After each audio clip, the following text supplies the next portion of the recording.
Okay, so I think I've probably got it pretty well covered in the Excel analysis that's attached. But I've been watching this guy for a while and enjoying the improvement in his presentation, if not in his performance. But this was quite clearly an act of desperation as well as stupidity and well, I'll just leave it to you to decide.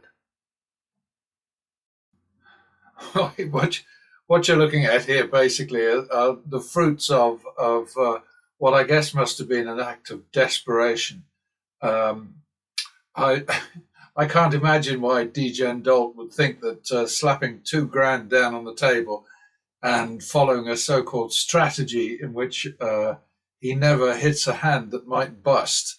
Uh, I mean, why on earth would anybody do this? I mean, especially somebody who's played thousands or certainly hundreds of hours of blackjack in the last few years and knows better. Why would he do something like this? I mean, how is it entertaining for anybody to watch an extremely bad idea being proven to be an extremely bad idea? But hey, I guess I'm just out of the loop with these things. Um, what embarrasses me most of all is the fact that pattern betting actually beat this load of crap, but it only did it by betting the max at one point. And this is really what I'm all about. Is I'm not trying to promote gambling. I'm not trying to sell gambling. I'm trying to get across the message that if you can't afford to win, then you're an idiot to bet in the first place. And to explain that a bit more kind of expansively for the benefit of anybody who doesn't get the point, what I'm saying is that if you bet the way that these guys do with small bankrolls, they actually have a lot of money behind them. But when they go to the table, they've got like 2 grand this time for Degen Dolt, and it'll be sort of, I don't know, 10 grand for Vegas Matt, it'll be 30 grand for Mr. Handjob, and so on. I mean, it's nuts to think that you can beat what's opposite you on the table, the money that's in the dealer's tray, with just a little tiny pile of chips. It's just insane. You know, what I'm telling folks is gambling is a terrible idea unless you want to try to treat it as a business, and in which case what you have to do is you have to bet a very wide spread backed up with an enormous bankroll. The vast majority of people can't afford to do that, which means the vast majority of people will lose their money. That's all I'm trying to say. And I mean, I've just had a copyright hit by Vegas Matt's team going back to February of last year.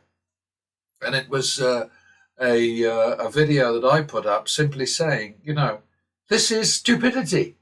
You know, it was I stole a little piece. I consider it to be fair use, but I stole a little piece of a Vegas Matt short, in which he was being a bloody idiot, as he so often is. I mean, this is how he makes his money.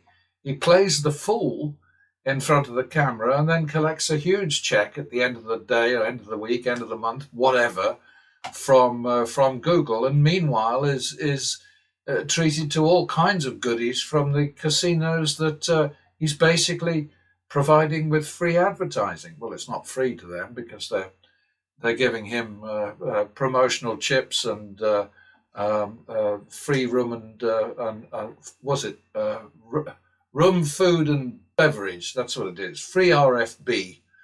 Uh, but anyway, let's get back to cases here with DD. He faced a 17.2 house edge against him, and he made it a little bit worse, turning it into 19.6% against him. The house edge was need not have been anything like what it was, but he just played extremely badly. He didn't only bet stupidly, but he played badly by sticking, standing, whatever. In Pontoon, which is the original version of blackjack that I used to play when I was a kid in boarding school, we used to talk about sticking and twisting. If you stick, then you make do with what you got, and if you twist, then you want to take another card. And he did no twisting. So anyway, that's the story. Pattern betting did very well, which, as I say, is embarrassment to me because it's it it made 11.5%. The algorithm made 11.5%, but had to go like this. It was horrible, but it won. But look at this. I mean, it's just insane. Somewhere along the way here is a gag point. Um, it would have been. Let's have a look. Here. But then, of course, what happened was there was a great run here of plus outcomes. So what can I tell you? If you bet the way these guys do, then you're doomed. You are absolutely doomed. And that's really my entire campaign, is to just say, please don't do it. I lived in Nevada and I gambled in Nevada for many, many years, decades. And I saw some horrible, horrible stuff. I mean, people breaking down, people attacking dealers, people tipping over tables, people going bankrupt, losing their homes, their businesses, their everything, everything, and the casinos just stone faced. But what else are they going to do? They're in the business of exploiting the stupidity of the American people. Vegas Matt is in the same business. All of them are in the same business. Mr. Handpay, Mr. Whatever, the Jack of Farts, Dana White, all of them. They're in the business of exploiting the stupidity of the American people. Not illegal, probably immoral. No, definitely immoral.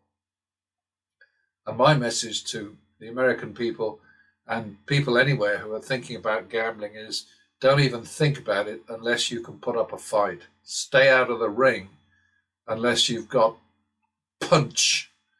That's the story. So action for the algorithm was ridiculous, but the win was sufficient. Where are we? That's the result. That's the action. That's the percentage, the hold, the win percentage. That's the exposure. That's the average bet, average win, average loss. The average win value over the average loss value was 211%. That's good. What else can I tell you? Over and out.